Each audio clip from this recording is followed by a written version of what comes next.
ഒന്ന് പത്രോസിൻ്റെ 1-ാമത്തെ അധ്യായത്തിലേക്ക് നമ്മുടെ ശ്രദ്ധ തിരിക്കാം.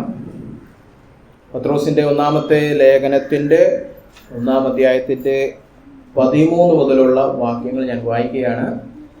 ആകയാൽ നിങ്ങളുടെ മനസ്സ് ഉറപ്പിച്ച് നിർമ്മതരായി യേശുക്രിസ്തുവിൻ്റെ പ്രത്യക്ഷതയെങ്കിൽ നിങ്ങൾക്ക് വരുവാനുള്ള കൃപയിൽ പൂർണ്ണ പ്രത്യാശ വെച്ചുകൊള്ളുവിൻ. പണ്ടു നിങ്ങളുടെ അജ്ഞാനകാലത്ത് ഉണ്ടായിരുന്ന മോഹങ്ങളെ മാതൃകയാക്കാതെ നിങ്ങളെ വിളിച്ച വിശുദ്ധന് ഒത്തവണ്ണം അനുസരണമുള്ള മക്കളായി എല്ലാ നടപ്പിലും വിശുദ്ധരാകുവിൻ. ഞാൻ വിശുദ്ധനാകിയാൽ നിങ്ങളും വിശുദ്ധരായിരിപ്പീൻ എന്ന് എഴുതിയിരിക്കുന്നുവല്ലോ. മുഖപക്ഷം കൂടാതെ ഓരോരുത്തന്റെ പ്രവൃത്തിക്ക് തക്കവണ്ണം ന്യായം വിധിക്കുന്നവനെ നിങ്ങൾ പിതാവെന്ന് വിളിക്കുന്നുവെങ്കിൽ നിങ്ങളുടെ പ്രവാസകാലം ഭയത്തോടെ കഴിപ്പിൻ. വ്യർത്ഥവും പിതൃപാരമ്പര്യവുമുള്ള നിങ്ങളുടെ നടപ്പിൽ നിന്ന് നിങ്ങളെ വീണ്ടെടുത്തിരിക്കുന്നത് പൊന്ന്, വെള്ളി മുതലായ അഴിഞ്ഞുപോകുന്ന വസ്തുക്കളെ കൊണ്ടല്ല, ക്രിസ്തു എന്ന നിർദോഷവും നിഷ്കളങ്കവുമായ കുഞ്ഞാടിന്റെ വിലയേറിയ രക്തം കൊണ്ടത്രേ എന്ന് നിങ്ങൾ അറിയുന്നുവല്ലോ. അവൻ ലോകസ്ഥാപനത്തിനു മുൻപേ മുന്നറിയപ്പെട്ടവനും അവൻ മുഖാന്തരം ദൈവത്തിൽ വിശ്വസിക്കുന്ന നിങ്ങൾ നിമിത്തം ഈ അന്ത്യകാലത്ത് വെളിപ്പെട്ടവനുമാകുന്നു. നിങ്ങളുടെ വിശ്വാസവും പ്രത്യാശയും ദൈവത്തിൽ വെച്ചുകൊള്ളേണ്ടതിന് ദൈവം അവനെ മരിച്ചവരുടെ ഇടയിൽ നിന്ന് എഴുന്നേൽപ്പിച്ച് അവന് തേജസ് കൊടുത്തുമിരിക്കുന്നു. എന്നാൽ സത്യമനുസരിക്കയാൽ നിങ്ങളുടെ ആത്മാക്കളെ നിർവ്യാജമായ സഹോദരപ്രീതിക്കായി നിർമ്മലീകരിച്ചിരിക്കൊണ്ട് ഹൃദയപൂർവ്വം അന്യോന്യം മുറ്റു സ്നേഹിപ്പിൻ. കെടുന്ന ബീജത്താലല്ല, കെടാത്തതിനാൽ ജീവനുള്ളതും നിലനിൽക്കുന്നതുമായ ദൈവവചനത്താൽ തന്നെ നിങ്ങൾ വീണ്ടും ജനിച്ചിരിക്കുന്നു. സകല ജഡവും പുല്ലുപോലെയും അതിൻ്റെ ഭംഗി എല്ലാ പുല്ലിൻ്റെയും പൂ പോലെയും ആകുന്നു. പുല്ലുവാടി പൂവുതിർന്നു പോയി, കർത്താവിൻ്റെ വചനമോ എന്നേക്കും നിലനിൽക്കുന്നു. അതാകുന്നു നിങ്ങളോട് പ്രസംഗിച്ച വചനം. ആകയാൽ സകല ദുഷ്ടതയും എല്ലാ ചതുവും വ്യാജഭാവവും അസൂയയും എല്ലാ നുണയും നീക്കിക്കളഞ്ഞ് ഇപ്പോൾ ജനിച്ച ശിശുക്കളെ പോലെ രക്ഷയ്ക്കായി വളരുവാൻ വചനമെന്ന മായമില്ലാത്ത പാല് കുടിപ്പാൻ വാഞ്ചിപ്പീൻ. കർത്താവ് ദയാലുവെന്ന് നിങ്ങൾ ആസ്വദിച്ചിട്ടുണ്ടല്ലോ. മനുഷ്യർ തള്ളിയതെങ്കിലും ദൈവസന്നിധിയിൽ ശ്രേഷ്ഠവും മാന്യവുമായ ജീവനുള്ള കല്ലായി അവന്റെ അടുക്കൽ വന്നിട്ട് നിങ്ങളും ജീവനുള്ള കല്ലുകളെന്ന പോലെ ആത്മീക ഗൃഹമായി യേശുക്രിസ്തു മുഖാന്തരം ദൈവത്തിന് പ്രസാദമുള്ള ആത്മീയ യാഗം കഴിപ്പാൻ തക്ക വിശുദ്ധ പുരോഹിത വർഗമാകേണ്ടതിന് പണിയപ്പെടുന്നു. നമ്മുടെ ക്രിസ്തീയ ജീവിതത്തിൻ്റെ ഒരു പൂർണ്ണമായ ചിത്രം നമുക്ക് പത്രോസിൻ്റെ ലേഖനത്തിൻ്റെ 1-ാം അധ്യായത്തിൽ തന്നെ കാണാവുന്നതാണ്. നമ്മൾ വായിച്ചില്ല. ആദ്യം 1 പത്രോസ് 1 തുടങ്ങുന്നത് തന്നെ 3-ാമത്തെ വാക്യത്തിൽ നമ്മുടെ കർത്താവായ യേശുക്രിസ്തുവിൻ്റെ പിതാവായ ദൈവത്തിന് സ്തോത്രം, അവൻ മരിച്ചവരുടെ ഇടയിൽ നിന്നുള്ള യേശുക്രിസ്തുവിൻ്റെ പുനരുത്ഥാനത്താൽ 5-ാം വാക്യത്തിൻ്റെ അവസാനം നമ്മെ വീണ്ടും ജനിപ്പിച്ചിരിക്കുന്നു. യേശുക്രിസ്തുവിൻ്റെ പുനരുത്ഥാന ശക്തിയാൽ നമ്മെ വീണ്ടും ജനിപ്പിച്ചിരിക്കുന്നു. ജീവനുള്ളൊരു പ്രത്യാശ നമുക്കവൻ നൽകിയിരിക്കുന്നു. അപ്പം നമ്മൾ രക്ഷിക്കപ്പെട്ടു, വീണ്ടും ജനിച്ചു. അത് കഴിഞ്ഞ് പറഞ്ഞിരിക്കുകയാണ് 6-ാം വാക്യം, അതിൽ നിങ്ങൾ ഇപ്പോൾ അല്പനേരത്തേക്ക് നാനാ പരീക്ഷകളാൽ ദുഃഖിച്ചിരിക്കേണ്ടി വന്നാലും ആനന്ദിക്കുന്നു. അപ്പൊ രക്ഷിക്കപ്പെട്ടു, പിന്നെ കഷ്ടത, പരീക്ഷണം, പരീക്ഷ എല്ലാം നടന്നുകൊണ്ടിരിക്കുകയാണ്. പക്ഷേ നമ്മൾ അതിൽ സന്തോഷിച്ചിരിക്കുന്നു. 9-ാം വാക്യം, നിങ്ങളുടെ വിശ്വാസത്തിന്റെ അന്ത്യമായ ആത്മരക്ഷ പ്രാപിക്കുകയും പറഞ്ഞു തീരാത്തതും മഹിമയുള്ളതുമായ സന്തോഷത്തോടെ ആനന്ദിക്കുകയും ചെയ്യുന്നു. യേശുക്രിസ്തുവിന്റെ പുനരുത്ഥാന ശക്തിയാൽ ജീവനുള്ള ഒരു പ്രത്യാശ പ്രാപിച്ച് നമ്മൾ വീണ്ടും ജനിച്ചിരിക്കുന്നു. ഇപ്പോൾ നാനാ പരീക്ഷകളാൽ നമ്മൾ പരീക്ഷിക്കപ്പെട്ടുകൊണ്ടിരിക്കുന്നു, അഗ്നിശോധനയിലൂടെ കടന്നു പോകുന്നു. പക്ഷേ ഇതിന്റെ അന്ത്യം നമ്മുടെ ആത്മരക്ഷയാണെന്ന് മനസ്സിലാക്കി പറഞ്ഞു തീരാത്ത മഹിമയുള്ള സന്തോഷത്തോടെ വിശ്വാസികൾ ആനന്ദിച്ച് ജീവിക്കുന്നു. ഇനി എന്തു വേണം? 13-ാം വാക്യം, നിങ്ങളുടെ മനസ്സുറപ്പിച്ച് നിർമ്മതരായി യേശുക്രിസ്തുവിന്റെ പ്രത്യക്ഷതയെങ്കിൽ നിങ്ങൾക്ക് വരുവാനുള്ള കൃപയിൽ പൂർണ്ണ പ്രത്യാശ വെച്ചുകൊള്ളുവിൻ. അവസാനം കർത്താവ് മടങ്ങി വരുമ്പോൾ എന്ത് ലഭിക്കും? നിങ്ങൾക്ക് വരുവാനുള്ള കൃപ. കർത്താവ് രണ്ടാമത് മടങ്ങി വരുമ്പോൾ എന്ത് ലഭിക്കും? ഉറപ്പായിട്ടും കൃപ ലഭിക്കുമെന്നുള്ള പ്രത്യാശയിൽ നിങ്ങൾ ഉറച്ചിരിക്കണം, മനസ്സുറപ്പിച്ചു വെക്കണം, അല്ലെ? അപ്പൊ കർത്താവിന്റെ രണ്ടാം വരവിലേക്ക് നമ്മൾ ഉറ്റുനോക്കുകയാണ്. ആ രണ്ടാം വരവിൽ എന്താകുമെന്നോ ഒരു അനിശ്ചിതത്വവും ഇല്ല, മനസ്സിൽ ഉറപ്പിച്ചിരിക്കുകയാണ്, അന്ന് എനിക്ക് കൃപ ലഭിക്കും, അല്ലെ? ചിലരുണ്ട് വിശ്വാസ ജീവിതം അങ്ങനല്ല നയിക്കുന്നത്, എന്തോ ഉറപ്പിന്റെ കാണാം, അല്ലെ? ലോട്ടറി പോലെ അറിയാം, എനിക്കറിഞ്ഞോടെ രക്ഷിക്കപ്പെടുമെന്തോ, അല്ലെ? ചിലർ എന്നിട്ട് ആ ഭയത്തിലാണ് വിശുദ്ധിയിൽ ജീവിക്കുന്നത്. അങ്ങനല്ല ക്രിസ്ത്യാനികള്. ജീവനുള്ള പ്രത്യാശ പ്രാപിച്ച് വീണ്ടും ജനിച്ച മക്കൾ നാനാ പരീക്ഷയിലൂടെ സന്തോഷത്തോടെ കടന്നു പോകുന്നു. കാരണം ഇതിലൂടെ എൻ്റെ ആത്മരക്ഷ ഉളവാകുന്നു. കർത്താവ് രണ്ടാമത് വരുമ്പോൾ ഉറപ്പായിട്ടും എനിക്ക് കൃപ ലഭിക്കുമെന്ന് ഉറപ്പിച്ച് പൂർണ്ണ പ്രത്യാശ വെച്ചുകൊണ്ടാണ് ജീവിക്കുന്നത്, അല്ലെ? ഇനി നമ്മൾ രക്ഷിക്കപ്പെട്ട് കഷ്ടതയിൽ ഇങ്ങനെ ആത്മരക്ഷയൊക്കെ പ്രാപിച്ച് രണ്ടാം വരവിൽ പൂർത്തീകരണം ലഭിക്കും, കൃപ ലഭിക്കും എന്ന് പറഞ്ഞ് ജീവിക്കുമ്പോൾ ഇതിനിടയിൽ എന്തോ സംഭവിക്കുന്നേ? പിന്നീട് പത്രോസ് പറയുന്ന രണ്ട് കാര്യമാണ്. ഒന്നാമത്തത് വിശുദ്ധി. നിങ്ങളെ വിളിച്ച വിശുദ്ധനൊത്തവണ്ണം അനുസരണമുള്ള മക്കളായി എല്ലാ നടപ്പിലും വിശുദ്ധരാകുവിൻ, അല്ലേ? അപ്പൊ നമ്മൾ ക്രിസ്തീയ ജീവിതത്തിൽ ഇങ്ങനെ പോവുകയാണ്. അന്ത്യത്തിൽ കൃപ ലഭിക്കുവാൻ വേണ്ടി, കർത്താവിന്റെ രണ്ടാം വരവിന് വേണ്ടി കാത്തിരിക്കുമ്പോൾ ഒന്നാമതായിട്ട് നമ്മുടെ ജീവിതത്തിൽ സംഭവിക്കേണ്ട ഒരു കാര്യമാണ് വിശുദ്ധീകരണം. എല്ലാ നടപ്പിലും അനുസരണമുള്ള മക്കളായി വിശുദ്ധീകരണം പ്രാപിച്ച് മുന്നോട്ട് പോവുകയാണ്. അത് കഴിഞ്ഞു പറഞ്ഞിരിക്കുന്ന 22-ാം വാക്യം ഒന്ന് ശ്രദ്ധിച്ചേ. അതും നമ്മുടെ ക്രിസ്തീയ ജീവിതത്തിൽ ഈ കാത്തിരിപ്പിന്റെ കാലയളവിൽ സംഭവിക്കേണ്ടതാണ്. എന്നാൽ സത്യമനുസരിക്കാൽ നിങ്ങളുടെ ആത്മാക്കളെ നിർവ്യാജമായ സഹോദര പ്രീതിക്കായി നിർമ്മലീകരിച്ചിരിക്കൊണ്ട് ഹൃദയപൂർവ്വം അന്യോന്യം ഉറ്റു സ്നേഹിപ്പീൻ, അല്ലേ? അപ്പൊ രണ്ടു കാര്യങ്ങൾ ഈ കാത്തിരിപ്പിന്റെ സമയത്ത്, വീണ്ടും ജനിച്ച് കർത്താവിന്റെ രണ്ടാം വരവിലുള്ള പൂർത്തീകരണം, ആ വലിയ കൃപ ലഭിക്കുവാനായിട്ട് കാത്തിരിക്കുമ്പോൾ രണ്ട് കാര്യം സംഭവിക്കണം. ഒന്നാമത്തേത് വിശുദ്ധി, നമുക്ക് എല്ലാവർക്കും അറിയാവുന്ന കാര്യമാണ്. രണ്ടാമത്തേത് ആ ഉറ്റു സ്നേഹിക്കണം, സ്നേഹത്തിൽ നമ്മൾ വളരണം, അല്ലേ? കർത്താവുമായുള്ള എൻ്റെ ബന്ധത്തിൽ വിശുദ്ധി, എൻ്റെ കൂട്ടു സഹോദരങ്ങളുമായിട്ടുള്ള ബന്ധത്തിൽ സ്നേഹം. ഇത് രണ്ടും സംഭവിച്ച് ആത്മരക്ഷയുടെ പൂർത്തീകരണത്തിനായിട്ട് ഉറപ്പോടെ പ്രത്യാശ വെച്ച് ജീവിക്കുന്ന ജീവിതമാണ് ക്രിസ്തീയ ജീവിതം, അല്ലേ? 2-ാം അധ്യായത്തിൽ നമ്മൾ വായിച്ചു, രക്ഷയിൽ വളരുവാനായി വചനം കാംക്ഷിക്കണോ. ഈ രക്ഷയിലെ വളർച്ച എന്ന് പറയുമ്പോൾ ഈ രണ്ട് ഘടകവും ഉണ്ട്. വിശുദ്ധിയും വേണം, സ്നേഹവും വേണം. പലപ്പോഴും അത് നമ്മൾ കേൾക്കാറില്ല. നമ്മൾ വിശുദ്ധി മാത്രമേ പലപ്പോഴും കേൾക്കാറുള്ളൂ. വ്യക്തിപരമായ എൻ്റെ സ്വകാര്യ ജീവിതത്തിൽ ഞാൻ പഴയ പോലെ നടക്കാൻ പാടില്ല, അല്ലേ? പണ്ട് നിങ്ങളെ അജ്ഞാനകാലത്തുണ്ടായിരുന്ന മോഹങ്ങളെ മാതൃകയാക്കരുത്. അത് പക്ഷെ ഒരു ഘടകമാണത്, വിശുദ്ധി. രണ്ടാമതായിട്ട് എൻ്റെ സഹോദരന്മാരുമായിട്ടുള്ള, സഹോദരന്മാരുമായിട്ടുള്ള ബന്ധത്തിൽ ആ സ്നേഹം കടന്നു വരണം. ഇന്ന് അതിനെക്കുറിച്ച് സംസാരിക്കാനാണ് ദൈവം എന്നെ അയച്ചിരിക്കുന്നത്. അതുകൊണ്ട് തന്നെ നമ്മൾ 22 മുതലുള്ള വാക്യങ്ങളാണ് കൂടുതൽ ധ്യാനിക്കാനായിട്ട് പോകുന്നത്. 22-ാം വാക്യം ഒന്ന് ശ്രദ്ധിച്ചേ. സത്യമനുസരിക്കാൽ നിങ്ങളുടെ ആത്മാക്കളെ നിർവ്യാജമായ സഹോദര പ്രീതിക്കായി നിർമ്മലീകരിച്ചിരിക്കൊണ്ട്. ഇതൊരു വാസ്തവം അല്ലെങ്കിൽ ഒരു വസ്തുതയായിട്ട് പറഞ്ഞിട്ടാണ് പിന്നെ കൽപ്പന തന്നിരിക്കുന്നത്, ഹൃദയപൂർവ്വം അന്യോന്യം ഉറ്റു സ്നേഹിക്കും. അപ്പൊ ആ വസ്തുതയൊന്ന് ധ്യാനിക്കണം ആദ്യം. സത്യമനുസരിക്കാൽ നിങ്ങളുടെ ആത്മാക്കളെ നിർവ്യാജമായ സഹോദര പ്രീതിക്കായിട്ട് നിർമ്മലീകരിച്ചിരിക്കുന്നു. ഒരു നിർമ്മലീകരണം സംഭവിച്ചിരിക്കുന്നു, ഒരു വിശുദ്ധീകരണം സംഭവിച്ചിരിക്കുന്നു. എന്താണ്?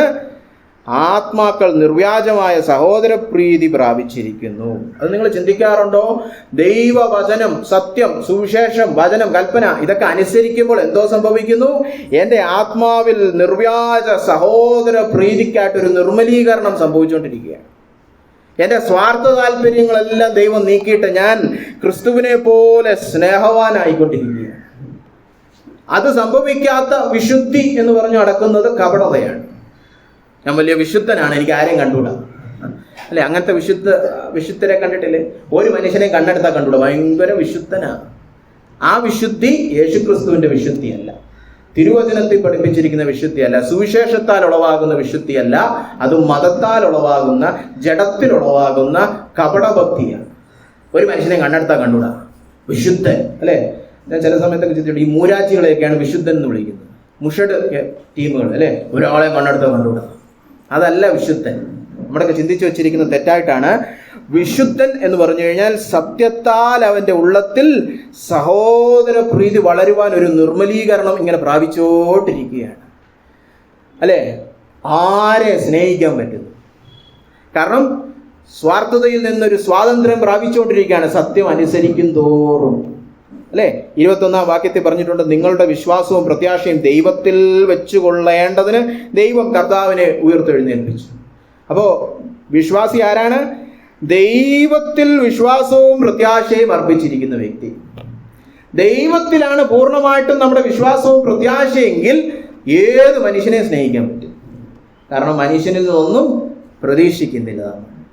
അല്ലെ, ഈ പ്രതീക്ഷിക്കുമ്പോഴല്ലേ പിന്നെ സ്നേഹത്തിന്റെ പേരിൽ അടിപിടിയൊക്കെ ഉണ്ടാകുന്നത്. ഞാൻ സ്നേഹിച്ചിട്ടും തിരിച്ചൊന്നും തന്നില്ലല്ലോ, അല്ലെ, അല്ലെങ്കിൽ ഞാൻ കണക്ക് കൂട്ടി അതിനെ സ്നേഹിച്ച് എന്റെ കണക്കൂട്ടലെല്ലാം തെറ്റിച്ചല്ലോ, ഇതിന്റെ പേരിലല്ലേ പരിഭവം.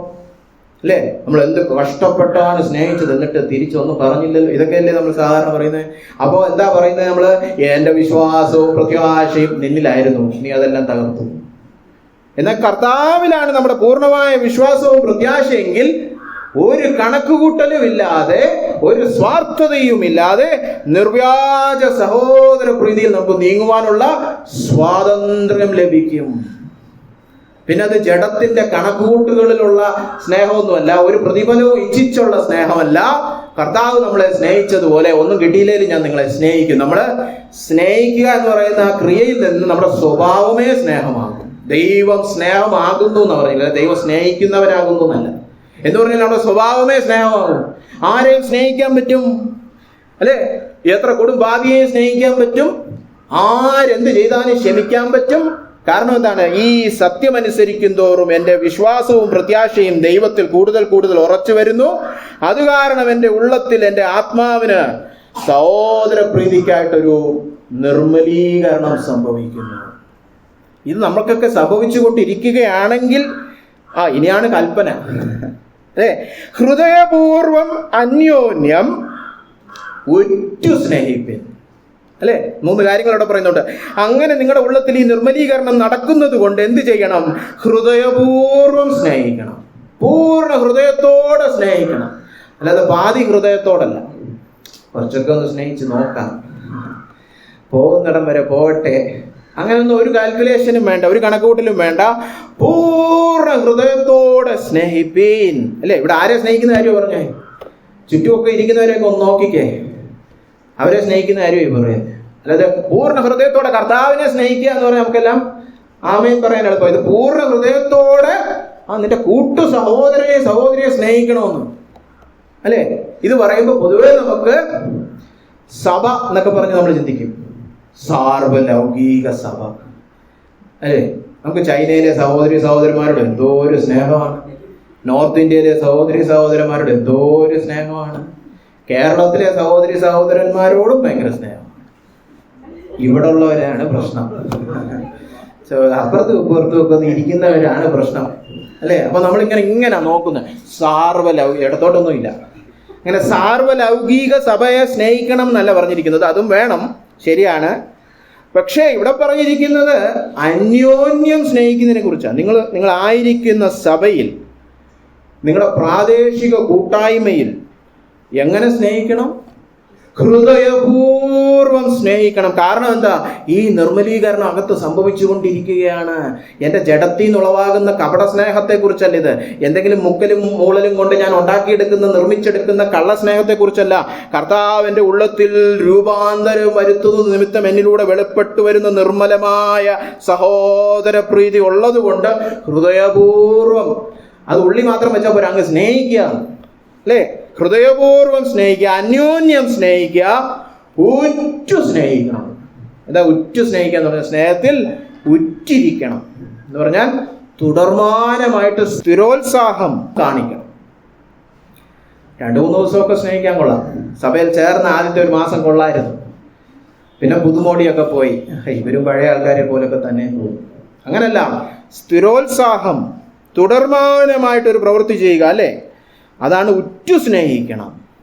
അപ്പോൾ വല്ലപ്പോഴും സ്നേഹിച്ചാൽ പോരാ, അവരിങ്ങോട്ടൊരു നന്മ ചെയ്യുമ്പോൾ സ്നേഹിച്ചാൽ പോരാ, തുടർമാനമായിട്ട്. കാരണം എന്താ? തുടർമാനമായിട്ട് ഉള്ളിൽ ഈ നിർമ്മലീകരണം സംഭവിച്ചു കൊണ്ടിരിക്കുകയാണ്.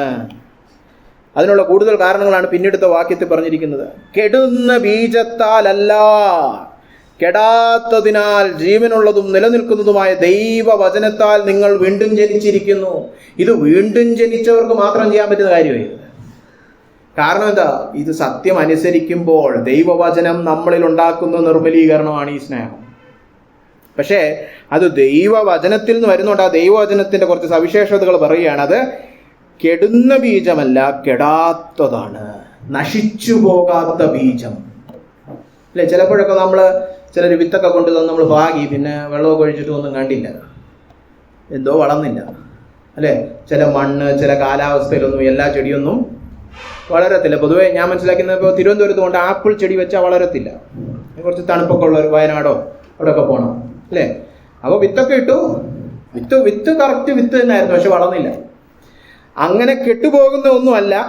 അല്ലെ, ചിലപ്പോൾ ഇപ്പം ഞങ്ങളുടെ വീട്ടിലൊരു പ്ലാവ് ഉണ്ടായിരുന്നു, പ്ലാവ് മുഴുവൻ കൊഴിഞ്ഞു പോയി, അതിലൊരു ഇൻഫെക്ഷൻ വന്നിട്ട് പോയി, തടി മുഴുവൻ പോയി, ഇനി വെട്ടിക്കളയാനേ പറ്റത്തുള്ളൂ. അപ്പോൾ അങ്ങനെ കെട്ടുപോകുന്ന ഒന്നല്ല, കെടാത്ത ബീജത്താൽ, ജീവനുള്ള ദൈവവചനത്താൽ നിങ്ങൾ വീണ്ടും ജനിച്ചിരിക്കുന്നു. അതാണ് ഈ സ്നേഹത്തിന്റെ ഉത്ഭവസ്ഥാനം, അതിന്റെ സ്രോതസ്. എന്നിട്ടാണ് പഴയ നിയമം യെശയ്യാവിലെ ആ വാക്യം, സകല ജഡവും പുല്ലുപോലെയും അതിന്റെ ഭംഗി പുല്ലിന്റെ പൂ പോലെയും ആകുന്നു. ഇവിടെ അത് ഉദ്ധരിക്കുന്നതിന്റെ കാരണം, ദൈവവചനത്താൽ അല്ലാതെ ഉള്ള എല്ലാ പ്രകടനങ്ങളും ഉണ്ടല്ലോ, സ്നേഹപ്രകടനം, അത് ഇതുപോലൊക്കെ ഇരിക്കും. പുല്ലുപോലെയും അതിന്റെ ഭംഗി പുല്ലിന്റെ പൂ പോലെയും ആകുന്നു എന്ന് പറഞ്ഞാൽ അതിന്റെ അർത്ഥം എന്താ?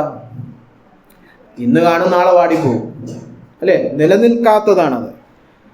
എന്നാൽ കർത്താവിന്റെ വചനമോ എന്നേക്കും നിലനിൽക്കുന്നു. ഇത് ചിലപ്പോഴൊക്കെ പ്രസംഗകര്, ഞാൻ അമേരിക്കയിലൊക്കെ ആയിരുന്നു, അപ്പോൾ ഇത് പ്രസംഗം തുടങ്ങുന്നതിന് മുമ്പേ പ്രസംഗം തുടങ്ങാൻ പോകണമെന്ന് അറിയിക്കാനുള്ളൊരു വാക്യമായിട്ട് ഉദ്ധരിക്കാറുണ്ട്. അല്ലേ, കർത്താവിന്റെ വചനം നിലനിൽക്കുന്നതാണെന്ന്.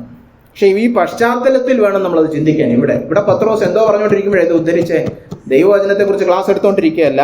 ദൈവവചനത്താൽ നിങ്ങൾ വീണ്ടും ജനിച്ചിട്ട് ആ വീണ്ടും ജനനം നിമിത്തമാണ് നിങ്ങളുടെ ഉള്ളിൽ ഈ സ്നേഹത്തിനായിട്ടുള്ള നിർമ്മലീകരണം സംഭവിച്ചുകൊണ്ടിരിക്കുന്നത്. അതുകൊണ്ട് നിങ്ങൾക്ക് ഉറ്റു സ്നേഹിക്കാൻ പറ്റും. കാരണം നിത്യമായിട്ട് നിലനിൽക്കുന്ന ദൈവവചനമാണ് ഇതിന്റെ സ്രോതസ്. അപ്പൊ നമ്മൾ ചിന്തിക്കും, ഉറ്റു സ്നേഹിക്കാനോ? തുടർമാനമായിട്ട് ഈ പ്രസംഗിക്കുന്ന ആൾക്ക് അറിഞ്ഞൂടെ എൻ്റെ ഇടത്തും വലിത്തിരിക്കുന്നവരുടെയൊക്കെ കുഴപ്പം എന്നൊക്കെ നമ്മൾ ചിന്തിക്കും. ഇയാളെയൊക്കെ എങ്ങനെ ഉറ്റു സ്നേഹിക്കും?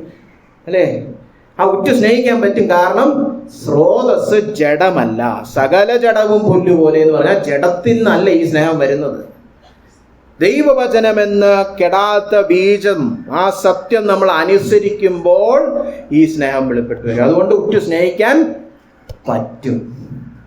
അല്ലെ, സ്രോതസ് നമ്മളല്ലല്ലോ. അല്ലെ, ഇപ്പൊ നമ്മൾ സൈക്കിൾ ചവിട്ടി ആ ഡൈനാമോ വഴി മറ്റേ ബൾബ് കത്തും. അല്ലെ, ആ ബൾബ് എടുത്ത് നമ്മൾ ഒരു പ്ലഗിൽ കണക്ട് ചെയ്താൽ നമ്മൾ പിന്നെ കിടന്ന് കിതയ്ക്കണോ? ഇല്ല. മറ്റേ സൈക്കിൾ എന്ന് പറഞ്ഞാൽ ചവിട്ടുന്നതിനനുസരിച്ചേ ഉള്ളൂ. അപ്പൊ നമ്മുടെയൊക്കെ സ്നേഹം ഏതാ? സൈക്കിൾ ചവിട്ടി കിതച്ച് ഇങ്ങനെ മിന്നാമിനിങ് വെട്ടമാണോ? അതുകൊണ്ട് ഈ ലൈറ്റ് ഇട്ടിരിക്കുന്ന പോലെ കറണ്ട് കണക്ഷൻ വേറെ സ്രോതസ്സുണ്ട്. അല്ലെ, ഇപ്പൊ ഇവിടെ ആരെങ്കിലും ഒരു സൈക്കിൾ കിട്ടുന്നുണ്ടോ ബാക്കിൽ ഈ ലൈറ്റ് കത്താൻ വേണ്ടി? ആരും ഒന്നും ചെയ്യുന്നില്ല, വെറുതെ ഇരിക്കുകയാണ്. അല്ലെ, എന്ന് പറഞ്ഞ പോലെ സ്രോതസ് ദൈവവചനമാകുമ്പോൾ ഈ നിർമ്മലീകരിക്കപ്പെട്ട പൂർണ്ണ സ്നേഹം നമുക്ക് ഹൃദയപൂർവ്വം ഉറ്റു സ്നേഹിപ്പാൻ കഴിയും. അതാകുന്നു നിങ്ങളോട് പ്രസംഗിച്ച വചനം, സുവിശേഷം. അല്ലെ, അപ്പൊ വിശുദ്ധീകരണം ദൈവത്താലേ സാധിക്കുന്നു പറഞ്ഞാൽ നമുക്ക് എല്ലാവർക്കും അറിയാം. അത് തന്നെ ഇവിടെയും ചിന്തിക്കേണ്ടത്. സ്നേഹം വീണ്ടും ജനിക്കുവാൻ നമ്മളെ സഹായിച്ച ദൈവവചനത്തിന്റെ അനുസരണം നിമിത്തം നമ്മളിലുണ്ടാകുന്ന നിർമ്മലീകരണത്താലാണ് ഈ സ്നേഹം ഉളവായി വരുന്നത്. അപ്പോൾ ഈ സഹോദര ബന്ധം നമ്മൾ വിശുദ്ധിക്ക് കൊടുക്കുന്ന അതേ സ്ഥാനം, അതേ ഗൗരവത്തോടെ നമ്മൾ സമീപിക്കേണ്ട ഒരു വിഷയമാണ് ക്രിസ്തീയ ജീവിതത്തിൽ. കാരണം അല്ലെങ്കിൽ എന്തോന്ന് നിർമ്മലീകരണം, എന്തോന്ന് സത്യം നിങ്ങളുടെ ഉള്ളിൽ ഒന്നും പ്രവർത്തിക്കുന്നില്ല. അല്ലേ, അതാണ് ഞാൻ നേരത്തെ പറഞ്ഞ വിശുദ്ധി കൊണ്ട് സ്നേഹമില്ലെന്ന് പറഞ്ഞാൽ അത് കപടതയായിപ്പോയി. ഈ വചനത്തോട് ബന്ധപ്പെട്ട് തന്നെയാണ് 2-ാം അധ്യായത്തിൽ പിന്നെയും പത്രോസ് പറയുന്നത്. നോക്കി, ആകയാൽ സകല ദുഷ്ടതയും എല്ലാ ചതുവും വ്യാജഭാവവും അസൂയയും എല്ലാ നുണയും നീക്കിക്കളഞ്ഞ് ഇപ്പോൾ ജനിച്ച ശിശുക്കളെ പോലെ രക്ഷയ്ക്കായി വളരുവാൻ വചനമെന്ന മായമില്ലാത്ത പാല് കുടിപ്പാൻ വാഞ്ചിപ്പീൻ. ഇവിടെ നോക്കിക്കേ, ദൈവവചനം നിമിത്തം എൻ്റെ ഉള്ളിൽ സഹോദര സ്നേഹം വരുന്നു. ഇനി ആ ദൈവവചനം കാംക്ഷിക്കാൻ പോകുമ്പോഴും തിരിച്ചു പറഞ്ഞിരിക്കുക, സഹോദര സ്നേഹമൊക്കെ നല്ലപോലെ ക്രമീകരിച്ചിട്ട് വേണം വരാൻ. കേട്ടോ, സഹോദര ബന്ധം നേരെ ചൊവ്വേ ക്രമീകരിക്കാതെ വചനം കേൾക്കാൻ വരണ്ടെന്നാണ്. അതാ നാണയത്തിന്റെ മറുവശമാണ്. നാണയത്തിന്റെ ഒരു വശമായിരുന്നു ഇത്രയും നേരം കണ്ട വചനം നിമിത്തം സ്നേഹം വരുന്നു. ഇനി പറഞ്ഞിരിക്കുക, ആ സ്നേഹത്തിന് ഒത്തവണ്ണമുള്ള ക്രമീകരണങ്ങളൊക്കെ ചെയ്തിട്ട് വേണം വന്ന് വചനത്തെ വാഞ്ചിപ്പാൻ. ശ്രദ്ധിച്ചോ? അത് സകല ദുഷ്ടതയും എല്ലാ ചതവും വ്യാജഭാവവും അസൂയയും നുണയും, ഇതൊക്കെ നമ്മൾ ദൈവത്തോടല്ല, ഇതൊക്കെ നമ്മൾ സഹോദരന്മാരോടും സഹോദരിമാരോടും ചെയ്യുന്നതാണ്, വശങ്ങളിൽ ഇരിക്കുന്നവരോട് ചെയ്യുന്നതാണ്. അത് നീക്കിക്കളഞ്ഞിട്ട് വചനം എന്ന മായമില്ലാത്ത പാല് കുടിക്കാൻ വരാനും അല്ലെ. നമ്മൾ സാറിന് ഇത് വചനം എന്ന പാലൊക്കെ കുടിച്ചേച്ച് ഇതൊക്കെ നീക്കാം, അല്ലല്ല, ഇതൊക്കെ നീക്കിക്കളഞ്ഞേച്ച് വചനം കുടിക്കാൻ പാടും. കാരണം എന്താണ്? ദൈവത്താൽ നിങ്ങൾ വീണ്ടും ജനിച്ചെങ്കിൽ സഹോദരപ്രീതിക്കായിട്ടൊരു നിർമ്മലീകരണം അനുഭവിക്കുന്നവരാണ്. അതുകൊണ്ട് ഇതെല്ലാം നീക്കിക്കളയണം. ഇതാണ് നിർമ്മലീകരണം. എന്തിൽ നിന്നാ നിർമ്മലീകരണം സംഭവിക്കണ്ടേ? സകല ദുഷ്ടതയും എല്ലാ ചതുവും വ്യാജഭാവവും അസൂയയും എല്ലാം ഉണയും. 5 കാര്യങ്ങളോട് പറയുന്നു. അപ്പൊ ശരിക്കും വീണ്ടും ജനിച്ച് ദൈവവചനം നമ്മുടെ ഉള്ളിൽ പ്രവർത്തിക്കുന്നുണ്ടെങ്കിൽ ഈ 5 കാര്യങ്ങളിൽ നിന്നുമുള്ള ഒരു നിർമ്മലീകരണം നമ്മൾ പ്രാപിക്കണം. എങ്കിലേ ഉറ്റു സ്നേഹിക്കുവാൻ കഴിയുകയുള്ളൂ. നോക്കിക്കേ ഓരോന്നായിട്ട്. സകല ദുഷ്ടതയും അല്ലേ, നമ്മുടെ രക്ഷിക്കപ്പെടുന്നതിന് മുമ്പുള്ള മനുഷ്യന്റെ സ്വഭാവം എന്ന് പല വാക്യങ്ങളിലും ചൂണ്ടിക്കാണിക്കുമ്പോൾ ഈ വാക്ക് അവിടൊക്കെ ഉണ്ട് അല്ലേ. ഇപ്പൊ ഉദാഹരണത്തിന് 1 കൊരിന്ത്യർ 5:8 വായിക്കുന്നില്ല, നമ്മുടെ പഴയ മനുഷ്യന്റെ സ്വഭാവം എന്താണെന്ന് ചൂണ്ടിക്കാണിക്കാൻ വേണ്ടി പൗലോസ് ഉപയോഗിക്കുന്ന വാക്കാണ് ഈ ഇവിടെ ദുഷ്ടത എന്ന് പത്രോസ് ഉപയോഗിച്ചിരിക്കുന്നത്. രക്ഷിക്കപ്പെടാത്ത ഒരു വ്യക്തിയുടെ ലക്ഷണം അവൻ ദുഷ്ടത നിറഞ്ഞൊരു വ്യക്തി. കാരണം അത് അവൻ സ്വാർത്ഥനാണ് അല്ലേ. അവന്റെ കാര്യം നോക്കാനേ പറ്റത്തുള്ളൂ. ഇത്രയ്ക്ക് വലിയൊരു അകത്ത് വലിയൊരു വാക്യൂം അല്ലേ, ശൂന്യതയും കൊണ്ട് നടക്കുക. അപ്പൊ പിന്നെ എവിടുന്നെങ്കിലും എന്തെങ്കിലുമൊക്കെ കിട്ടുമെന്ന് പറഞ്ഞ് ദുഷ്ടതയെ കാണിക്കത്തുള്ളൂ, അല്ല അങ്ങോട്ട് കൊടുക്കാനൊന്നും പറ്റത്തില്ല. മൊത്തം പൊട്ടിപ്പൊളിഞ്ഞിരിക്കുക അകത്ത് അല്ലേ, രോഗി. അപ്പോ ദുഷ്ടത അല്ലെ, ദോഷം പ്രവർത്തിക്കുന്ന ആ ഒരു മനോഭാവം, ജഡത്തിന്റെ തനതായ സ്വഭാവം അല്ലെ. നമ്മൾ ചിലപ്പോൾ പറയാറില്ലേ, ആരെയും വിശ്വസിക്കാൻ കൊള്ളത്തില്ല. അതെന്തുവാ പറയുന്നത്? മനുഷ്യന്റെ ജഡം അങ്ങനെ ഒരുത്തനെയും വിശ്വസിക്കാൻ പറ്റത്തില്ല. കാരണം എന്താ? മനുഷ്യന്റെ തനതായ പാപത്തിലൂടെ താഴ്ചയിൽ വീണുപോയ മനുഷ്യന്റെ തനതായ സ്വഭാവം ദുഷ്ടതയാണ്. അപ്പൊ വീണ്ടും ജനിച്ചു രക്ഷിക്കപ്പെട്ടു എന്ന് പറയുന്നവർ അതിൽ പിന്നെ നടക്കാൻ പാടില്ല. ഞങ്ങൾ പുതു സൃഷ്ടിയായെന്ന് പറഞ്ഞിട്ട് പഴയ സൃഷ്ടിയുടെ ഏറ്റവും വലിയ ലക്ഷണത്തിൽ നടക്കാൻ പാടില്ല, ദുഷ്ടത. അപ്പൊ ചിന്തിച്ചോണം, ഇത് എവിടാ? ഇവിടെ ഇടത്തോട്ടും വലത്തോട്ടും ഒക്കെ നോക്കിക്കോണം. ഈ പ്രസംഗിക്കുമ്പോൾ എവിടെ കാണിക്കരുത്? ദുഷ്ടതയൊക്കെ വെടിയണം, സ്നേഹം കടന്നു വരണം അല്ലെ. ദുഷ്ടതയുടെ വിപരീത പദം സ്നേഹം അല്ലെ. ദുഷ്ടത നീക്കിക്കളയണം. അത് കഴിഞ്ഞ് പറഞ്ഞിരിക്കുന്നത് ചതിവ്, ഉപായം പ്രവർത്തിക്കുക അല്ലെ, പറ്റിക്കുക. എല്ലാ പറ്റിപ്പും വെട്ടിപ്പും തട്ടിപ്പും നീക്കിക്കളയണം അല്ലെ. ഈ വാക്ക്, ഈ ചതിവ് എന്നുള്ള വാക്ക് നമ്മൾ സുവിശേഷത്തിലൊക്കെ കാണുന്നതാണ്. ചതിയിലൂടെ പരീശന്മാർ യേശുവിനെ എങ്ങനെ പിടിക്കാമെന്ന് ചിന്തിച്ചുകൊണ്ടിരുന്നു. ഒരു കമ്മിറ്റി കൂടിക്കൊണ്ടിരുന്നു അതിനാണ്, എങ്ങനെ ഇവനെ ഒന്ന് വളഞ്ഞു പിടിക്കാൻ പറ്റും. ഈ യവന പദമാണ് പലയിടത്തും ഉപയോഗിച്ചിരിക്കുന്നത്, ചതി. ഒരു ചതിയിലൂടെ അവനെ എങ്ങനെ പിടിക്കാം, ഒരു ട്രാപ്പ് അല്ലെ. എങ്ങനെയും അവനെ ഒന്ന് ഒരു ചതിക്കുഴിയിൽ പെടുത്തണമെന്ന് അവർ ചിന്തിച്ചു നടന്നു. അങ്ങനെ നമ്മൾ ചിന്തിച്ച് നടക്കാറുണ്ട്, പ്ലാനൊക്കെ ചെയ്തുകൊണ്ടിരിക്കാറുണ്ട് അല്ലെ. പ്ലോട്ട് തയ്യാറാക്കുക, ഇയാളെ എങ്ങനെ ഒന്ന് താഴ്ത്താം അല്ലെ. അപ്പൊ നമ്മൾ ചിന്തിക്കും, നമ്മളങ്ങനെ ആരെയും കൊല്ലാനൊന്നും പ്ലാൻ ചെയ്യാറില്ല, വേറെ ചെറിയ പരിപാടികളൊക്കെ ഉണ്ട്. അങ്ങനെ ഇപ്പൊ ഇയാൾ സഭയിൽ വലുതാവണ്ട, അങ്ങനെ ഇപ്പൊ ഇയാൾ ഈ ആഴ്ച ഇത് ചെയ്യണ്ട, അങ്ങനെയൊക്കെ ചിന്തിക്കുന്നവരുണ്ട്. അങ്ങനത്തെ ചതി എല്ലാം മാറ്റി വെക്കണം. വേറൊരുവന് തിന്മ വരുത്തുവാൻ വേണ്ടിയുള്ള എല്ലാ ചതികളും മാറ്റണം. അത് കഴിഞ്ഞ് പറഞ്ഞിരിക്കുന്നതാണ് വ്യാജഭാവം. സാധാരണഗതിയിൽ നമ്മൾ ഈ പദത്തെ തർജ്ജിമ ചെയ്യുന്നതാണ് കപടഭക്തി അല്ലെ. ഇതും യേശുവിനെ ക്രൂശിച്ചവരുടെ ഒരു പ്രത്യേകതയായിരുന്നു അല്ലെ. ലൂക്കോസ് 12:1 കർത്താവ് എന്ന് പറഞ്ഞു, പരീശന്മാരുടെ പുളിച്ചമാവ് എന്ന് പറഞ്ഞാൽ പരീശന്മാരുണ്ടാക്കുന്ന അപ്പത്തിൽ എന്തുണ്ടായിരിക്കും? പരീശന്മാരുടെ പുളിച്ചമാവ് എന്താ? കപടഭക്തി. ലൂക്കോസ് 12:1 മുതൽ 3 വരെയുള്ള വാക്യങ്ങൾ വായിച്ചാൽ മതി. പരീശന്മാരുടെ ഉപദേശം എന്താണ്? അല്ലെങ്കിൽ പരീശന്മാരുടെ സിദ്ധാന്തം, വാദം, അവരുടെ മതം ഇതാണ് കപടഭക്തി. കർത്താവ് പരീശന്മാരുടെ എല്ലാ വിശുദ്ധിയും കൂടെ രത്ന ചുരുക്കത്തിൽ ഒരു വാക്കിൽ സംഗ്രഹിച്ചു പറഞ്ഞു, കപടഭക്തി, വ്യാജഭാവം. നമ്മൾ ഇടത്തോട്ടും വലത്തോട്ടും ഒക്കെ നോക്കിയേ, നമ്മൾ വ്യാജഭാവമൊക്കെ കാണിക്കാറുണ്ടോ അല്ലേ? ഞാൻ ആയിരിക്കുന്നതിനേക്കാളും കൂടുതൽ ഭാവിക്കുക അതാണ് കപടഭാവം, അല്ലെ, കപടഭക്തി. ഇതേ വാക്ക് തന്നെയാണ് ഗലാത്യ ലേഖനത്തിലും 3-ാം അധ്യായത്തില് പൗലോസ് ഉപയോഗിച്ചിരിക്കുന്നത്. എപ്പോഴാണ് അത് ഉപയോഗിച്ചിരിക്കുന്നത് അറിയാം? പത്രോസ് വ്യാജഭാവം കാണിച്ചു. അതെന്തോ പത്രോസ് എന്ത് വ്യാജഭാവം കാണിച്ചു? ഗലാത്യ സഭ എന്ന് പറഞ്ഞാൽ ജാതീയരുടെ സഭയാണ്, യഹൂദന്മാരല്ലാത്ത സഭയാണ്. പത്രോസ് അവിടെ വന്നപ്പോൾ പത്രോസ് സന്തോഷിച്ചു, ദൈവം ഇവരെയൊക്കെ രക്ഷിച്ചല്ലോ. പെട്ടെന്ന് യാക്കോബിന്റെ കുറച്ച് ആൾക്കാർ വന്നപ്പോൾ ഒന്നിച്ചിരി മാറിയിരിക്കട്ടെ, അയിത്തം, ഞാനൊരു യഹൂദൻ ഈ ജാതികളുടെ കൂടെ ഇരുന്ന് ആഹാരം കഴിക്കുന്ന കണ്ട അത് പ്രശ്നമാവും. അപ്പൊ പത്രോസ് ഒന്ന് മാറി യഹൂദന്മാരുടെ കൂടെ പോയി. അപ്പൊ തന്നെ ആര് ചാടി എഴുന്നേറ്റു? പൗലോസ് എഴുന്നേറ്റ് പത്രോസിന്റെ മുഖത്ത് നോക്കി പറഞ്ഞു, നീ ഒരു കപടഭക്തിക്കാരനാണ്, നീ വാ കൊണ്ടൊരു സുവിശേഷം പറയുന്നതിന്റെ സ്വഭാവം കൊണ്ട് വേറെ കാണിക്കും. ഇത് നമ്മൾ സഭയെ കാണിക്കാറുണ്ടോ? കാണിക്കാറില്ലേ? നമ്മളെന്തോ സഭയെ പറയുന്നത്? ക്രിസ്തുവിൽ നാം എല്ലാം ഒന്ന്. എന്നിട്ട് വേറൊരു ജാതിയിലെ ഒരു സഹോദരൻ വരുമ്പോൾ ഇച്ചിരി മാറി നടക്കാം, അല്ലെ? അവരുടെ വീട്ടിൽ നിന്ന് ഒരു കല്യാണാലോചന വന്നാൽ അത് പറ്റത്തില്ല. രക്ഷിക്കപ്പെടുന്നതിന് മുമ്പ് എന്തുമായിരുന്നു നിങ്ങളുടെ വാല്? ആ വാലും എന്റെ വാലും കൂടെ ചേരണം. എന്നിട്ട് അടുത്ത ആഴ്ച സുവിശേഷ യോഗത്തിൽ പ്രസംഗിക്കും, ക്രിസ്തുവിൽ ഒരുവൻ കടന്നു വന്നാൽ അവൻ പുതു സൃഷ്ടി. ഏത്? വാലുള്ള പുതു സൃഷ്ടി. നമ്മൾ ഈ വാല് കുറിച്ച് കളയത്തില്ലല്ലോ, അല്ലേ? അപ്പൊ ഇതൊക്കെ സഭയിലുണ്ട്. ഇത് പത്രോസിന്റെ അന്നത്തെ ആ പാപത്തിലാണ് നമ്മൾ നടക്കുന്നത്. നമ്മൾ ക്രിസ്തുവിൽ ഒന്നാണെന്നൊക്കെ പറഞ്ഞാലും എന്റെ പഴയ പാരമ്പര്യത്തിൽ വരുന്നവരെല്ലാം ഒന്നാണ്, അല്ലെ? ക്രിസ്തീയ മാട്രിമോണി വായിച്ചാൽ മതി. സുറിയാനി പെന്തക്കോസ് ഇതൊക്കെ എവിടെ കിടക്കുന്നു ഇങ്ങനെ ബൈബിളിൽ, അല്ലെ? നമ്മൾ പഴയ പാരമ്പര്യം ഒന്നും വിടത്തില്ല. ഇവിടെ പത്രോസ് പറഞ്ഞത്, ഈ പത്രോസ് ആ പാഠം പഠിച്ചിട്ടാണ് ഈ ലേഖനം എഴുതിയത്. നിങ്ങളുടെ പഴയ വ്രതമായ പിതൃപാരമ്പര്യത്തിൽ നിന്ന് നിങ്ങളെ രക്ഷിച്ചിരിക്കുന്നത് പൊന്നും വെളിയും മുതലായ അഴിഞ്ഞു പോകുന്ന വസ്തുക്കളാലല്ല, ക്രിസ്തു എന്ന നിർദോഷവും നിഷ്കളങ്കവുമായി കുഞ്ഞാടിന്റെ വിലയേറിയ രക്തത്താൽ. പാഠം പഠിച്ചു. പഴയ പാരമ്പര്യമൊക്കെ വൃഥാവാണ്, അല്ലെ? അപ്പൊ കണ്ടോ, വ്യാജഭാവം, കപടഭക്തി. സുവിശേഷം എന്ന് പ്രസംഗിക്കുന്നതൊന്ന്, സ്വഭാവത്തിൽ വേറെ. ഈ പാഠം എനിക്ക് തോന്നുന്നു ഇന്ത്യൻ സഭ ആരും പഠിച്ചിട്ടില്ല.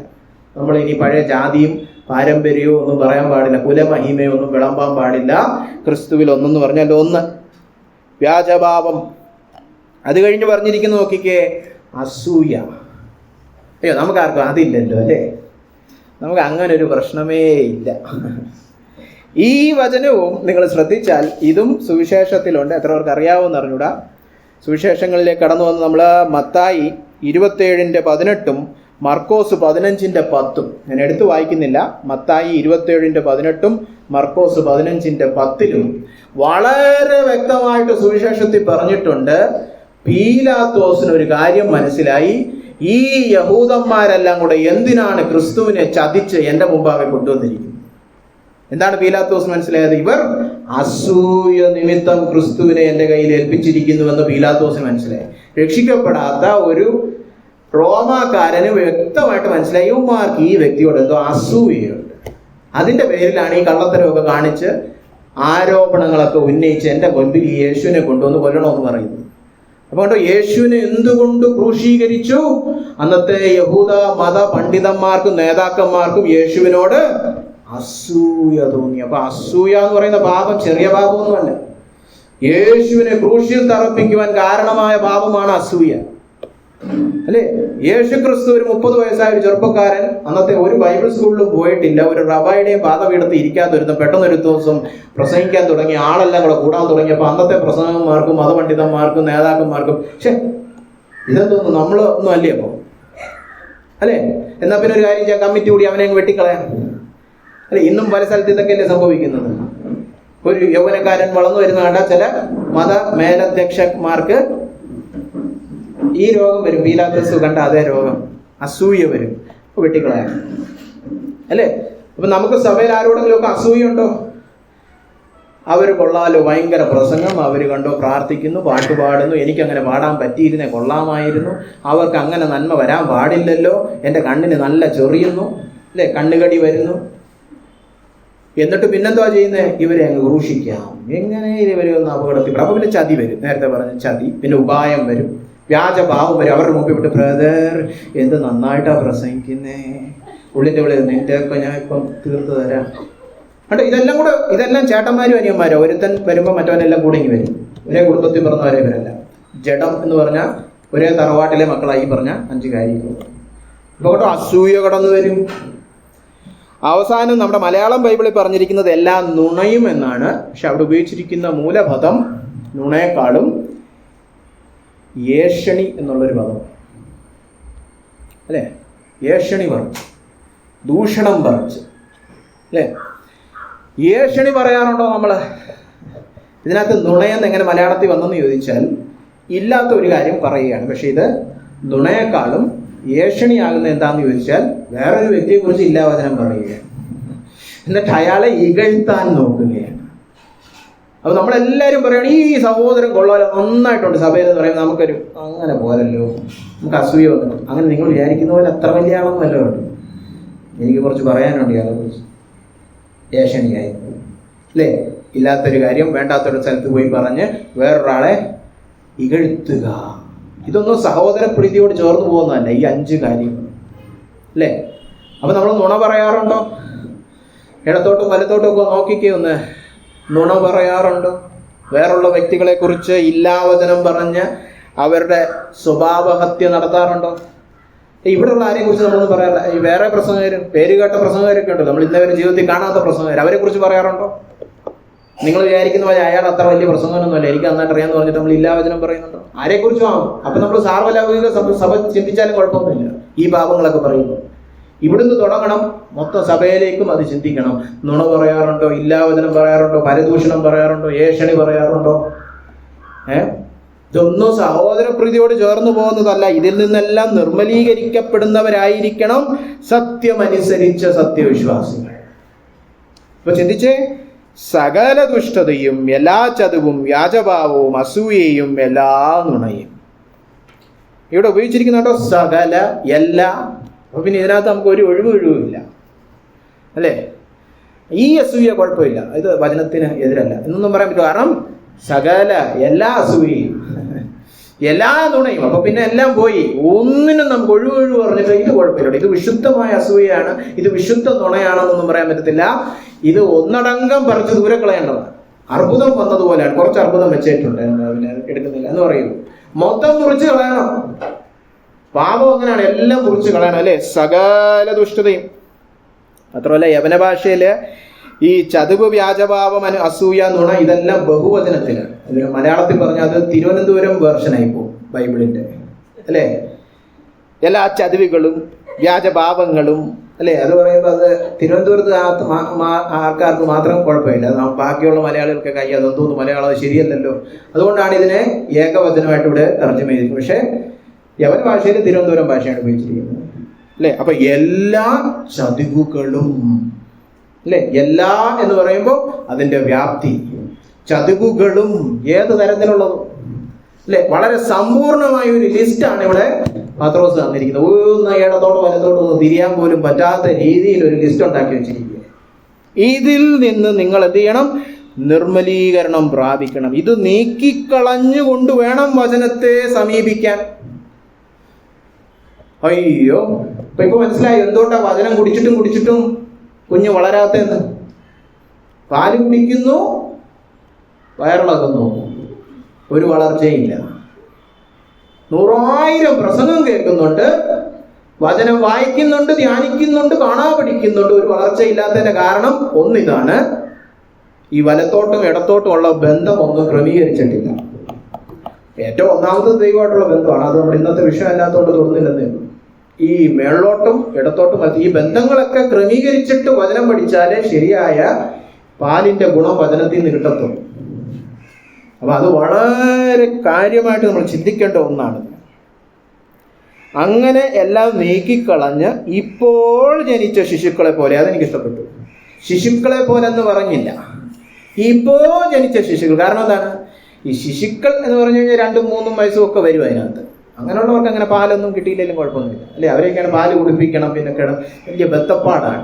ഇപ്പോൾ ജനിച്ചത് ഇന്നലെ അങ്ങോട്ട് ജനിച്ചതേ ഉള്ളൂ. ആ കുഞ്ഞിന് പാലെന്ന് പറഞ്ഞ ജീവനാണ്. അങ്ങോട്ട് കൊടുക്കുമ്പോഴേ കുടിക്കും, 10 പ്രാവശ്യം കൊടുത്താലും കുടിക്കും.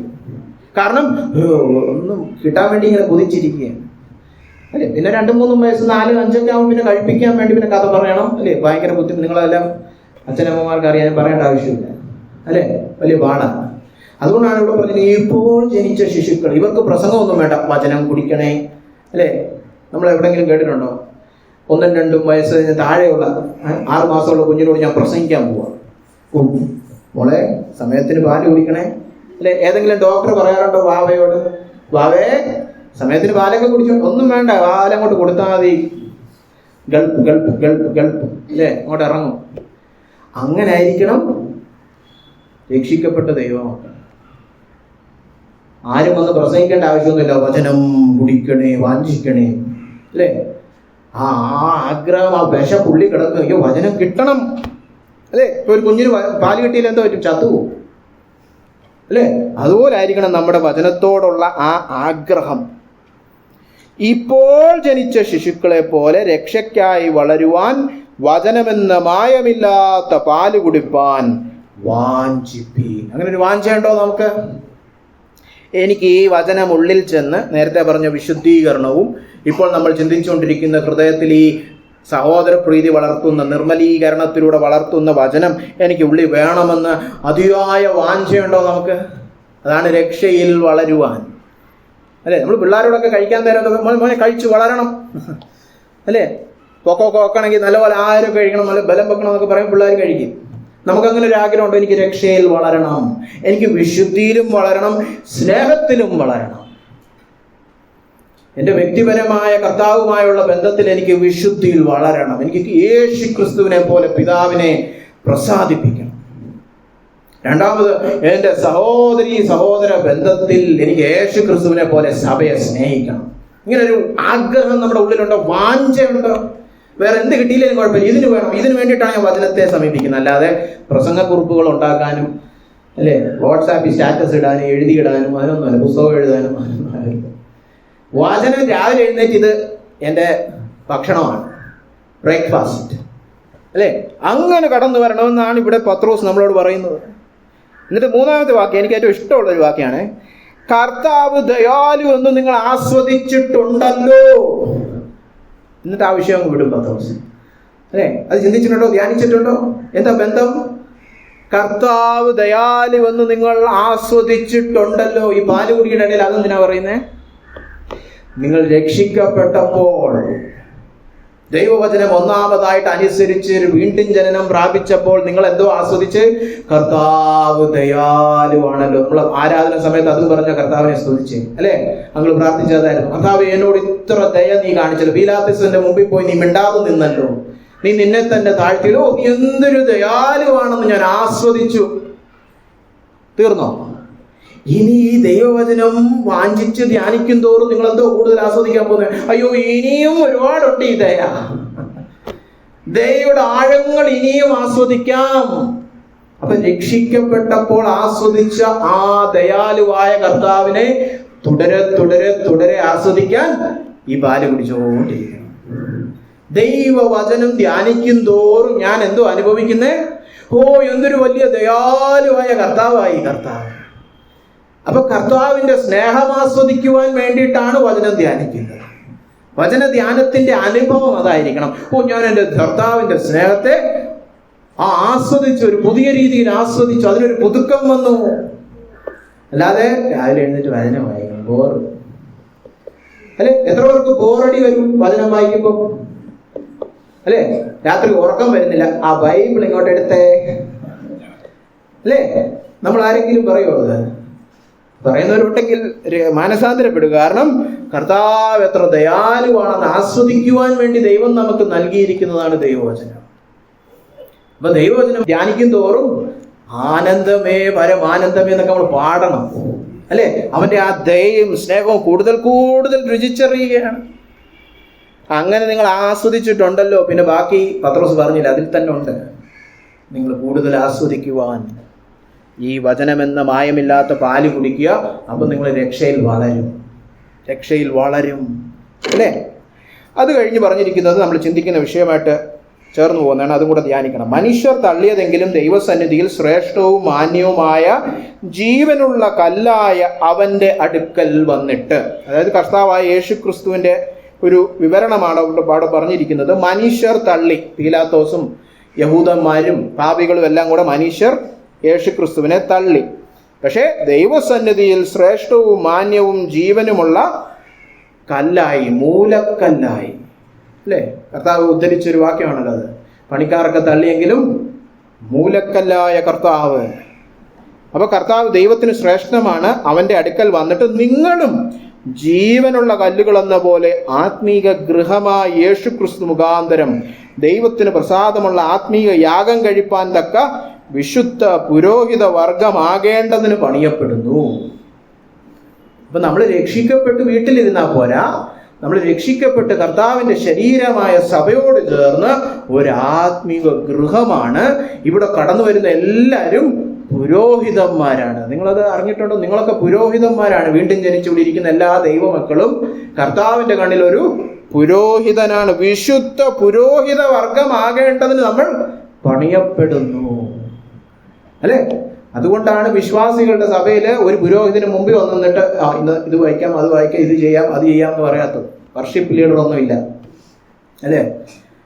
അതെന്തുകൊണ്ടാ? നമ്മളെല്ലാം പുരോഹിതന്മാരാണ്, അല്ലെ? ഏകമധ്യസ്ഥനായ യേശുക്രിസ്തു മുഖാന്തരം ദൈവവുമായിട്ട് സംബന്ധിക്കുവാൻ പുരോഹിതന്മാരാണ് നമ്മളെല്ലാവരും. പുരോഹിതന്റെ ജോലി എന്തുവാ? ശുശ്രൂഷ, അല്ലെ? അപ്പൊ നമ്മൾ ശുശ്രൂഷക്കാരാണ് നമ്മളെല്ലാവരും. രക്ഷിക്കപ്പെട്ട എല്ലാ ദൈവമക്കൾക്കും ഒരു ആത്മീയ ശുശ്രൂഷയുണ്ട്. അത് യേശുക്രിസ്തു മുഖാന്തരം ദൈവത്തിന് പ്രസാദമുള്ള ആത്മീയ യാഗമായി കഴിച്ചുകൊണ്ട് നമ്മളൊരു ആത്മീക ഗൃഹമായിരിക്കണം, അല്ലേ? ഇവിടെയാണ് നേരത്തെ പറഞ്ഞ കാര്യത്തിന്റെ കൂടുതൽ ആഴത്തിലുള്ളൊരു സത്യം കിടക്കുന്നത്. അന്യോന്യം ഉറ്റു സ്നേഹിപ്പീൻ എന്ന് പറയുമ്പോൾ അന്യോന്യം ശുശ്രൂഷിക്കണം, അല്ലെ? അപ്പൊ നേരത്തെ പറഞ്ഞ ഈ ജഡത്തിന്റെ എല്ലാ കൗശലങ്ങളും 5 കാര്യങ്ങളും വിട്ടുമാറിയിട്ട് വചനം എന്ന പാല് കുടിച്ച് ഈ നിർമ്മലീകരണത്തിൽ കൂടുതൽ വളർന്ന് രക്ഷയിൽ വളർന്ന് എന്ത് ചെയ്യണം? അന്യോന്യം ശുശ്രൂഷിക്കണം, അല്ലെ? അതുകൊണ്ടാണ് മുന്നോട്ട് പോയ 1 പത്രോസ് 4-ാം അധ്യായം, ഇതും കൂടെ നമുക്ക് ധ്യാനിച്ച് അവസാനിപ്പിക്കാം. 1 പത്രോസ് 4-ാം അധ്യായം 7 മുതൽ വായിക്കാം. 8 മുതലാണ് കാതലായ വാക്യങ്ങൾ, എന്നാൽ 7 മുതൽ വായിക്കാം. എന്നാൽ എല്ലാറ്റിൻ്റെയും അവസാനം സമീപിച്ചിരിക്കുന്നു. ആകയാൽ പ്രാർത്ഥനയ്ക്ക് സുബോധമുള്ളവരും നിർമ്മതരുമായിരിപ്പിൻ. സകലത്തിനും മുൻപേ, കേട്ടോ, ഏറ്റവും ആദ്യം എന്ത് ചെയ്യണം? സകലത്തിനും മുൻപേ തമ്മിൽ ഉറ്റ സ്നേഹമുള്ളവരായിരിപ്പിൻ. നമ്മൾ നേരത്തെ കണ്ട വാക്ക് ഉറ്റ സ്നേഹം, ഉറ്റു സ്നേഹിപ്പിൻ എന്നൊക്കെ നേരത്തെ കണ്ടില്ലേ? അത് തന്നെ പറഞ്ഞിരിക്കുക, തമ്മിൽ ഉറ്റ സ്നേഹമുള്ളവരായിരിപ്പിൻ. സ്നേഹം പാപങ്ങളുടെ ബഹുത്വത്തെ മറയ്ക്കുന്നു. പിറുപിറുപ്പ് കൂടാതെ തമ്മിൽ അതിഥി സൽക്കാരം ആചരിപ്പിൻ. ഓരോരുത്തരും വരം ലഭിച്ചതുപോലെ വിവിധമായുള്ള ദൈവകൃപയുടെ നല്ല ഗൃഹവിചാരകന്മാരായി അതിനെ കൊണ്ട് അന്യോന്യം ശുശ്രൂഷിപ്പിൻ. കണ്ടോ? അന്യോന്യം ഉറ്റു സ്നേഹിക്കുക എന്ന് പറഞ്ഞാൽ അവിടെ എന്ത് കടന്നു വരണം? അന്യോന്യം ശുശ്രൂഷിക്കണം. എങ്ങനെ ശുശ്രൂഷിക്കണം? നിങ്ങൾക്ക് കൃപയാൽ ലഭിച്ചിരിക്കുന്ന വരം ഉപയോഗിക്കണം. കേട്ടോ? 10-ാം വാക്യം, ഓരോരുത്തരും വരം ലഭിച്ചതുപോലെ ദൈവകൃപയുടെ നല്ല ഗൃഹവിചാരകന്മാരായി അതിനെ കൊണ്ട് അന്യോന്യം ശുശ്രൂഷിപ്പീൻ. അപ്പൊ വചനമൊക്കെ വായിച്ച് ഈ സ്നേഹത്തിന്റെ ആ നിർമ്മലീകരണമൊക്കെ പ്രാപിച്ച് നമ്മൾ എന്തോ ചെയ്യണം? എൻ്റെ കൃപാവരങ്ങൾ ഉപയോഗിച്ച് ഞാൻ എൻ്റെ സഹോദരി സഹോദരന്മാരെ സേവിക്കണം. അപ്പോഴേ ഈ കൂടിവരം എന്താകത്തുള്ളൂ? ഒരു ശരീരമാകത്തുള്ളൂ, ആത്മീക ഗൃഹമാകത്തുള്ളൂ. പലയിടത്തും സംഭവിക്കുന്നത് ഒരു ഹോളിൽ 10 മണിക്ക് കൂടും, 12 മണിയാവുമ്പോൾ വീട്ടിൽ പോകും. അതെന്താണ് അതിൻ്റെ പേര്? കൂടിവരവ്, അല്ലേ? കൂടിവരവ് കവലയിലും സംഭവിക്കാറ്. ഒരു രാഷ്ട്രീയ പാർട്ടി ഒരു യോഗം നടന്നു, കുറച്ച് പേരൊക്കെ കൂടി വന്ന ഒരു സമ്മേളനം, കുറെ പ്രസംഗമൊക്കെ ഇട്ടേച്ച് അവരും പോയി. അതാണോ ദൈവസഭ? ഒരു കൂടി വരവ്. അവിടെ രാഷ്ട്രീയ പ്രസംഗം, ഇവിടെ വചനത്തിൽ നിന്നുള്ള പ്രസംഗം. ഇത്രയുള്ള വ്യത്യാസം. അതാണോ സഭയെക്കുറിച്ച് വചനം പഠിപ്പിക്കുന്നത്? അല്ലല്ല. സഭയെക്കുറിച്ച് വചനം പഠിപ്പിക്കുന്നത് ദൈവസഭ ഒരു ശരീരമാണ്. ശരീരത്തിന്റെ അംഗങ്ങളാണ് രക്ഷിക്കപ്പെട്ട വീണ്ടും ജനിച്ച ഓരോ ദൈവമക്കളും. ഓരോ അംഗത്തിനും ഒരു വരം കൊടുത്തിട്ടുണ്ട്. ആ അംഗം ചെയ്യേണ്ട ഉത്തരവാദിത്തമാണത്. എല്ലാവരും കൂടെ ഒരുമിച്ച് പ്രവർത്തിച്ചാൽ ക്രിസ്തു എന്ന തലയോളം ഈ ശരീരം വളർന്ന് വലുതാകും. അപ്പൊ നമ്മൾ പൊതുവെ കാണുന്നത് എന്താണെന്നറിയാമോ? നിങ്ങൾക്ക് എത്ര പേർക്ക് ഈ കോമയെ കിടക്കുന്നവരെ അറിയാം? അല്ലെ, നമ്മൾ ഒരാളെ കാണാൻ പോയി കോമയെ കിടക്കുക എന്ന് പറഞ്ഞാൽ എന്തോ അതിൻ്റെ അർത്ഥം? മരിച്ചോ? ഇല്ല, മരിച്ചിട്ടില്ല. എന്താ മരിക്കാത്ത? അല്ലെ, ഹൃദയം ഇങ്ങനെ അടിച്ചോണ്ടിരിക്കുക, രക്തമൊക്കെ ഓടുന്നുണ്ട്. പിന്നെന്താ കുഴപ്പം? കണ്ണ് തുറക്കാറില്ല, ചെവി കൂടൊന്നും കേൾക്കാറില്ല, വായി കൂടൊന്നും സംസാരിക്കാറില്ല, കൈ അനങ്ങാറില്ല, കാലനങ്ങാറില്ല. അയ്യോ, ജീവശവം. ഇന്ന് പല സഭകളും ഇത് തന്നെ. ഹൃദയമുണ്ടോ? ഒരു മൂപ്പൻ ഓടി നടപ്പുണ്ട്, ഒരു പാസ്റ്റർ അല്ലെ ഒരു മൂപ്പൻ, അയാളുടെ കൃപാവരമൊക്കെ ഉപയോഗിച്ചോണ്ട് നടപ്പുണ്ട്. ബാക്കിയുള്ളവരെല്ലാം ഇങ്ങനെ ഇരിപ്പുണ്ട്. ഇതെന്താണ്? കോമ. പല കോമ സഭകളും കൊണ്ട് നമ്മൾ നിറഞ്ഞിരിക്കുകയാണ്. എന്റെയും നിങ്ങളുടെയും ശരീരം കോമയിലല്ലാത്ത എന്തുകൊണ്ടാണ്? എല്ലാ അംഗങ്ങളും അതിന്റെ പ്രവൃത്തിയൊക്കെ ചെയ്യുന്നുണ്ട്. ഏതെങ്കിലും ഒരു അംഗം പ്രവൃത്തി ചെയ്യാതിരുന്ന നമ്മൾ എന്തോ പറയും? രോഗം, വൈകല്യം, അല്ലേ? നമ്മളത് പക്ഷെ സഭയിൽ അപ്ലൈ ചെയ്യാറില്ല. സഭയിൽ 10 പേര് ഒന്നും ചെയ്യാതിരിക്കുന്നു, അത് കുഴപ്പമില്ല, ഒരു പാവം. അല്ല, രോഗം. സഭയ്ക്ക് ആരോഗ്യമില്ല, അനാരോഗ്യം പിടിച്ചൊരു സഭ എന്ന് പറയണം. അപ്പൊ നമ്മുടെ സാധാരണ സഭയുള്ള 99% ഒന്നും ചെയ്യാതെ വെറുതെ ഒന്നിങ്ങനെ തലയാട്ടിയിട്ട് പോകും. അയ്യോ, ഭൂലോക അനാരോഗ്യം പിടിച്ച സഭകള്, അല്ലേ? പോക്ക്. അയ്യോ, ക്രിട്ടിക്കൽ കെയർ യൂണിറ്റിൽ കൊണ്ടിടണം, ICU ഇടേണ്ട ഗതിയാണ്. വെന്റിലേറ്ററൊക്കെ കൊടുത്ത്, അല്ലേ? അങ്ങനെയൊക്കെ പോകുന്നതാണ് സഭകൾ. അതുകൊണ്ട് അങ്ങനല്ല സഭ വചനത്തിൽ എങ്ങനെയാണ്? നിങ്ങൾക്ക് ലഭിച്ചിരിക്കുന്ന വരം ഉപയോഗിച്ച് അന്യോന്യം ശുശ്രൂഷിക്കണം. അതാണ് സ്നേഹത്തിന്റെ തെളിവ്, അല്ലേ? എനിക്ക് വലിയ സന്തോഷം തോന്നി. നമ്മൾ വചനത്തിനായിട്ട് ഇങ്ങനെ കടന്നു വരാൻ നേരം ബിനു ബ്രദർ പ്രാർത്ഥിച്ചത് തന്നെയായിരുന്നു. കർത്താവ് വരദാനങ്ങളൊക്കെ കൊടുക്കണേ, നമ്മളെല്ലാം ജ്വലിക്കണേ, നമ്മൾ സഭയാകണമേ. അതാണ് പ്രാർത്ഥന, അല്ലേ? ആ പ്രാർത്ഥന ഈ വചനത്തിന് വേണ്ടിയിട്ടുള്ള പ്രാർത്ഥനയായിരുന്നു. ദൈവം അത് അങ്ങനെ ക്രമീകരിച്ചതിന് സ്തോത്രം. അപ്പോൾ ഒരു ചോദ്യം ചോദിക്കട്ടെ, നിങ്ങൾക്ക് നിങ്ങളുടെ വരമൊക്കെ അറിയാം? നിങ്ങൾക്കൊക്കെ വരം ലഭിച്ചിട്ടുണ്ടോ? കൃപാവരമുണ്ടോ? അയ്യോ, അറിഞ്ഞുകൂടാ. ഞാൻ വചനത്തിൽ നിന്നൊരു കാര്യം സ്പഷ്ടമായിട്ട് പറയാം. മൗനമായി കസേര ഇരിക്കുന്ന ഒരു കൃപാവരം വചനത്തിൽ പറഞ്ഞിട്ടില്ല. എന്റെ കൃപാവരം ഞാൻ ഇരിക്കും, അങ്ങനെ ഒരു കൃപാവരം ഒരിടത്തും പറഞ്ഞിട്ടില്ല. ഇങ്ങനെ ഇരിക്കും, അതിന് കൃപാവരമൊന്നും വേണ്ട, രക്ഷിക്കപ്പെടുപോലും വേണ്ട. നമ്മുടെ പിള്ളേരൊക്കെ നാളെ ഇരിക്കുന്നില്ല, പലരും രക്ഷിക്കപ്പെടാത്തവർ, അവർ ഇരുന്നോളൂ. അവർക്ക് നിങ്ങളെക്കാളും ജീവനുണ്ട്, ചിരിക്കുന്നെങ്കിലും ഉണ്ട്. രക്ഷിക്കപ്പെട്ട ദൈവമക്കളൊക്കെ സ്വർഗത്തിലാണ് പോകുന്നത്, അല്ലേ? കൃപാവരം എന്ന് പറഞ്ഞാൽ എന്തെങ്കിലും ചെയ്യണം. അതുകൊണ്ടാണ് പത്രോസ് പറഞ്ഞിരിക്കുന്നത്, നോക്കിക്കേ, ഓരോരുത്തൻ അവന്റെ വരം ഉപയോഗിച്ച് അന്യോന്യം ശുശ്രൂഷിക്കണമെന്ന് പറഞ്ഞിട്ട് അത് കൂടുതൽ പറഞ്ഞിരിക്കുക. ഒരുത്തൻ പ്രസംഗിക്കുന്നുവെങ്കിൽ ദൈവവചനത്തിന്റെ അരുളപ്പാട് പ്രസ്താവിക്കുന്നു എന്ന പോലെയും ഒരുത്തൻ ശുശ്രൂഷിക്കുന്നുവെങ്കിൽ ദൈവം നൽകുന്ന പ്രാപ്തിക്കൊത്തവണ്ണവും ആകട്ടെ. എല്ലാ കൃപാവരങ്ങളെയും കൂടെ കൂട്ടിവെച്ചാൽ ഈ 2 തരത്തിലുള്ള കൃപാവരങ്ങളുണ്ട്. ഒന്ന് വാതുറന്ന് ശുശ്രൂഷിക്കുക, അത് വചനമാണ്. പ്രവചനം, വചനം, ജ്ഞാനത്തിന്റെ വചനം, പരിജ്ഞാനത്തിന്റെ വചനം, അല്ലെ? ഒരു വെളിപ്പാട് പ്രസ്താവിക്കുകയാണ്.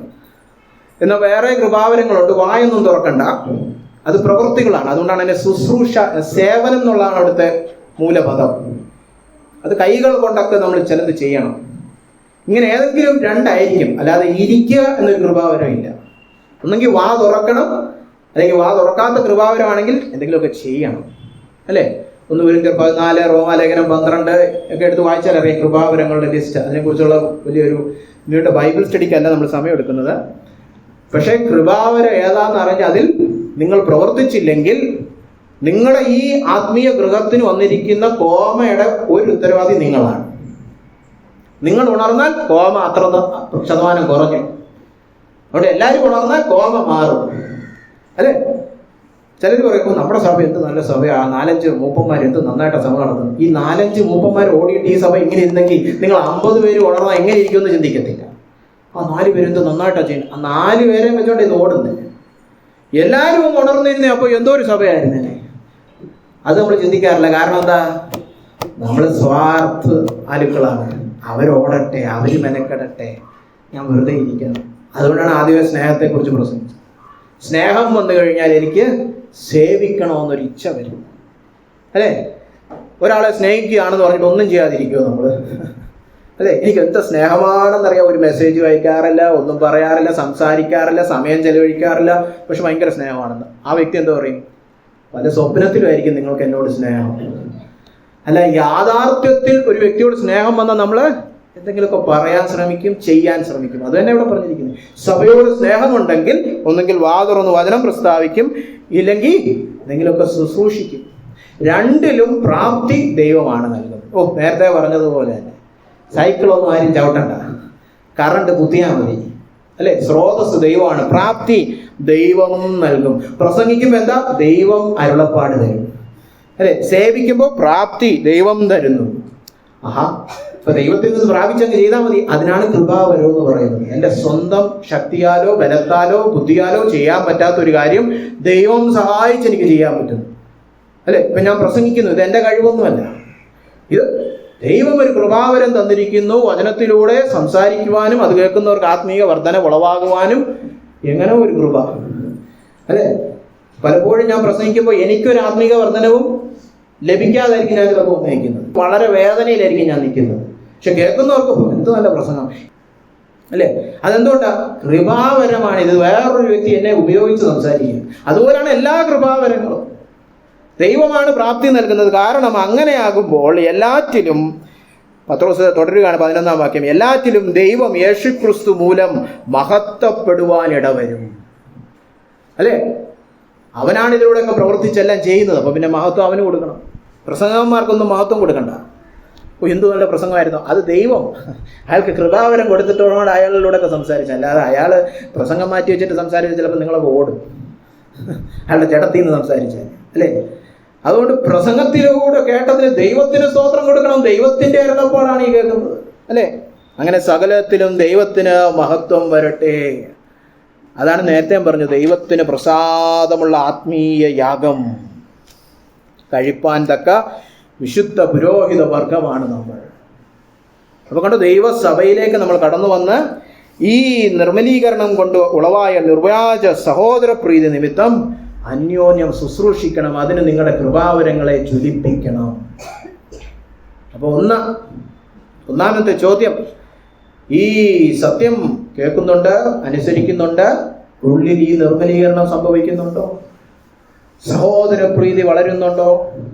ഇടത്തും വലത്തും ഇരിക്കുന്നവരോട് സഹോദര സ്നേഹത്തിൽ നിങ്ങൾക്ക് വളർച്ച വരുന്നുണ്ടോ? അതാണ് രക്ഷയിലെ വളർച്ച. രണ്ടാമത്തെ ചോദ്യം, ഈ 5 പാപങ്ങളിൽ നിന്ന് ഒരു സ്വാതന്ത്ര്യം ലഭിക്കുന്നുണ്ടോ? സകല ദുഷ്ടതയും ചാത്യവും, അല്ലെ? വ്യാജഭാവവും അസൂയയും നുണയും, അതായത് ഏഷണി പറച്ചില്ല, ഒരു സ്വാതന്ത്ര്യം ലഭിക്കുന്നുണ്ടോ?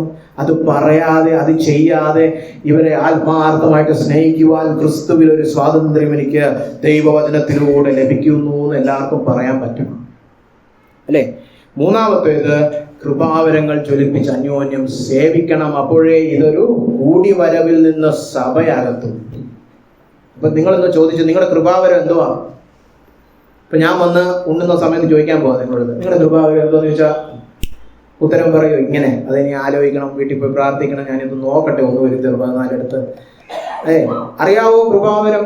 അറിഞ്ഞുകൂടാത്തവർ വീട്ടിൽ പോയി പ്രാർത്ഥിച്ച് അറിയണം, എന്തുവാ എനിക്ക് കൃപാവരം കർത്താവ്, എന്റെ റോൾ എന്തോ ഇവിടെ? ഞാൻ ഈ ശരീരത്തിൽ എന്തുവാ? ഹൃദയമാണോ, കരളാണോ, കിഡ്നിയാണോ, എന്തുവാന്ന് എനിക്കൊന്ന് അറിയണമല്ലോ. അല്ലെങ്കിൽ പിന്നെ നിങ്ങൾ ഈ സഭയിൽ ഇരിക്കേണ്ട ആളല്ല, വേറെ ഏതോ സഭയിൽ പോകേണ്ടവരെ. ഇവിടെ ഈ സഭയിൽ നിങ്ങൾ വരുന്നു, ഇതിന്റെ ഒരു ശരീരം, ഇതിന്റെ ഒരു ഭാഗമാണ്. നിങ്ങൾക്ക് എന്തോ ഒരു ഉദ്ദേശം ദൈവം വെച്ചിട്ടുണ്ട്, നിങ്ങൾക്ക് ഒരു കൃപാവരം തന്നിട്ടുണ്ട്. ആ കൃപാവരം നിമിത്തം ഇവിടെ ബാക്കിയിരിക്കുന്നവർക്ക് അനുഗ്രഹിക്കപ്പെടണം. നിങ്ങൾ ഇന്നേ വരെ അത് ഉപയോഗിക്കാത്തതുകൊണ്ട് അവരെല്ലാം ഇങ്ങനെ കഷ്ടതയിൽ കിടക്കുക. അപ്പൊ വല്ലവരുടെയൊക്കെ ഉത്തരം നമ്മളായിരിക്കും, അല്ലേ? ഞാൻ ചിലപ്പോ ഈ ആരാധന സമയത്ത് മിണ്ടാതിരിക്കാതെ എഴുന്നേറ്റ് വചനത്തിൽ നിന്ന് ഒരു 2 കാര്യം പറയണമായിരിക്കും. എനിക്കായിരിക്കും ദൈവം വെളിപ്പാട് തന്നിരിക്കുന്നത്, അല്ലെ? ഞാനൊരു സങ്കീർത്തനം വായിക്കണമായിരിക്കും, ഒരു പാട്ട് പാടണമായിരിക്കും, എന്തെങ്കിലും ചെയ്യണമായിരിക്കും, പ്രവചനം നൽകണമായിരിക്കും, അല്ലേ? എന്താണോ കൃപാവരം അത് ജ്വലിപ്പിക്കണം. നമ്മുടെ കൂട്ടുവിശ്വാസികൾ അത് ലഭിക്കാതെ ഇങ്ങനെ ഇരിക്കുക, അവര് ഒന്നും കിട്ടാതിരിക്കുക. അപ്പൊ സഹോദര സ്നേഹത്തിൽ കൃപാവരങ്ങളെ ജ്വലിപ്പിച്ച് അന്യോന്യം നിങ്ങൾ ശുശ്രൂഷിക്കണം. അപ്പോൾ ഒന്നാമത് പറഞ്ഞതിലേക്ക് നമുക്ക് കടന്നു വരാം. ഇതാണ് ക്രിസ്തീയ ജീവിതത്തിന്റെ ചിത്രം, പൂർണ്ണ ചിത്രം.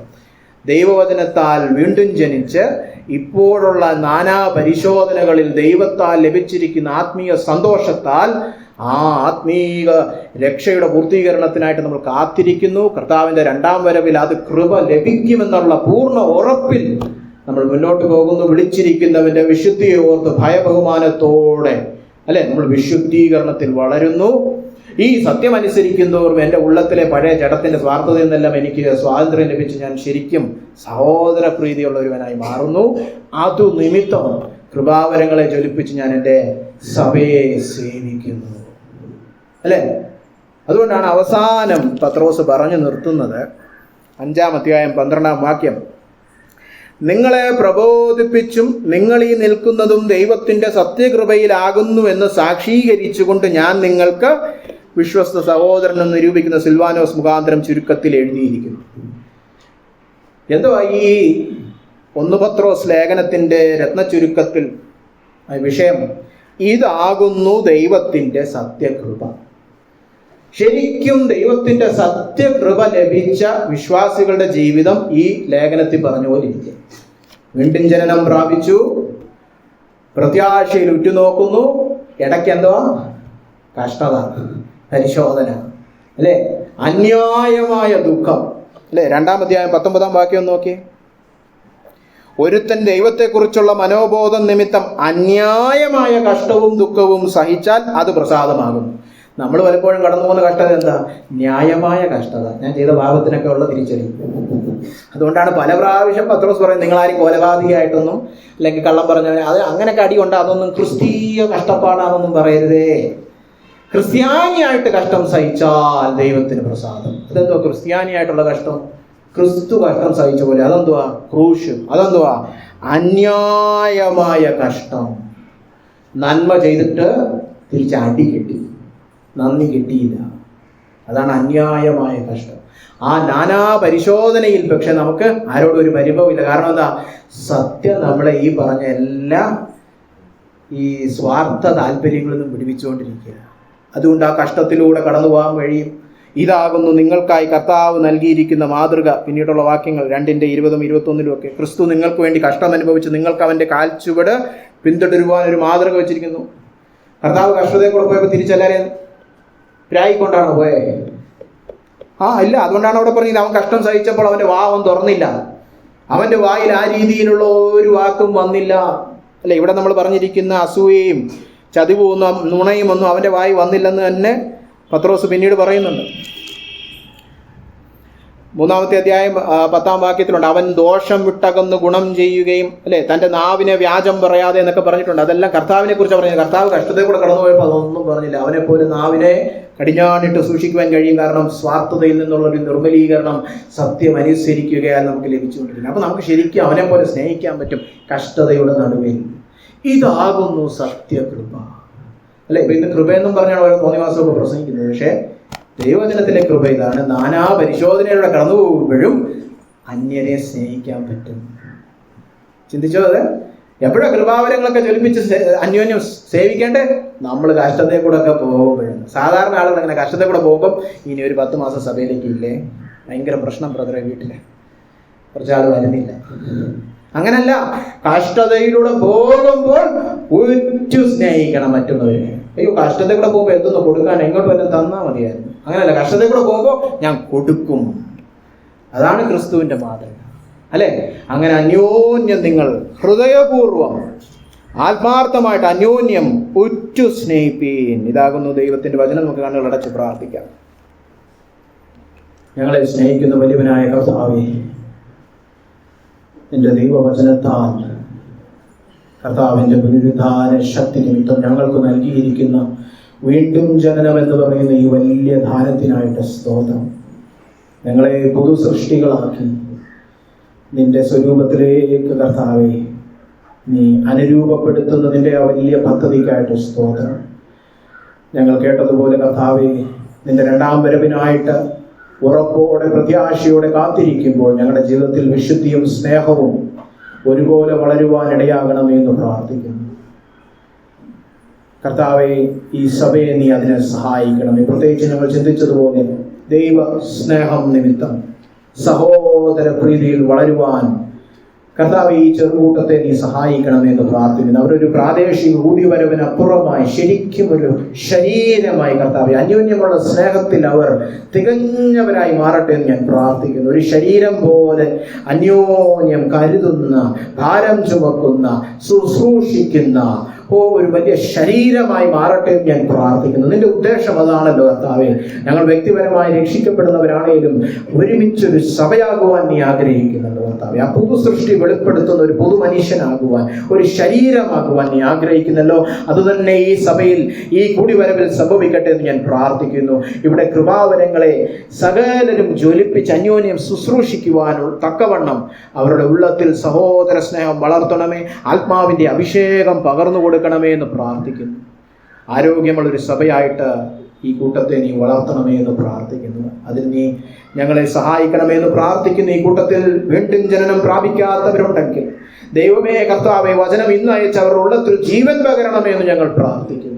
വീണ്ടും ജനിച്ചിട്ടും പരിശുദ്ധാത്മാഭിഷേകം പ്രാപിക്കാത്തവർ, കൃപാവരം എന്തെന്നറിയാത്തവർ, ദൈവമേ അവർ പ്രാർത്ഥിച്ച് കർത്താവിൽ നിന്ന് ഈ വാഗ്ദത്തം പ്രാപിക്കുവാൻ ഇടയാകണമേ എന്ന് ഞങ്ങൾ പ്രാർത്ഥിക്കുന്നു. ഞങ്ങളുടെ ശരീരം ഉണർന്നു വരട്ടെ, നിന്റെ ശരീരമായ സഭ ഉണർന്നു വരട്ടെ എന്ന് ഞങ്ങൾ പ്രാർത്ഥിക്കുന്നു. അന്യോന്യം ഹൃദയപൂർവ്വം ഉറ്റു സ്നേഹിക്കുന്ന ഒരു കൂട്ടമാണെന്ന് സ്വർഗം സാക്ഷീകരിക്കുന്ന രീതിയിൽ സഭ കർത്താവെ സ്നേഹത്തിൽ വളർന്നു വരട്ടെ എന്ന് പ്രാർത്ഥിക്കുന്നു.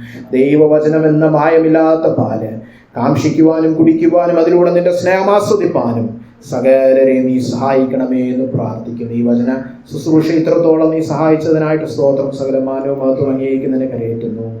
ആമേൻ.